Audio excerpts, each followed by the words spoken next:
বাংলাদেশের মুসলমান, বাঙালি মুসলমান সব আইডিয়াকে ধারণ করে বাংলাদেশের জাতীয়তাবাদ তৈরি করলেন। এখন একটা নতুন বিএনপি গজাচ্ছে, কেউ চেষ্টা করতেছে পুরো বিএনপিটাকে একটা ইসলামোফোবিক বিএনপি করা। এ কি ভাই, ইসলামোফোবিক বিএনপি? সে কোথায় যাবে? সে কি দিল্লি যাইতে চায়? আমাকে আমাদের বিএনপির এক আপা টকশোতে বলল, তিনি লজ্জায় মরে যান। একটা মেয়ে কিভাবে এরকম একজনের বাসার সামনে বকাঝকা করতে পারে? তার মেয়ের সামনে তিনি এখনো যদি ধমক দেন, মেয়ে কান্না করে ফেলবে। আর তার মেয়ের বয়সী মেয়েরা রাস্তায় এসে তারপর এরকম গালিগালাজ করতেছে একজন বয়োবৃদ্ধ মানুষকে। মানে মনে চায় কি, মাঝে মধ্যে মনে চায় আপনি কিছু বলবেন না, চক্ষু বন্ধ করে থাকবেন। মানে আমি উঠে বলবো করে যে আপনার এই মেয়ে ঠিকই তো আছে, ও তো জুলাইতে রাস্তায় নামে নাই।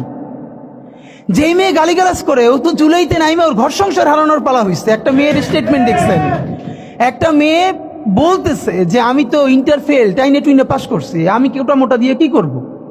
কি ভীষণ সত্য উচ্চারণ, বলতেছে এই কোটা দিয়ে আমি কি করব? আমি তো টাইনে টুইনে ইন্টার পাস করছি, আমি ফেল করছি, আমার কয়দিন পর বিয়ে হয়ে যাবে।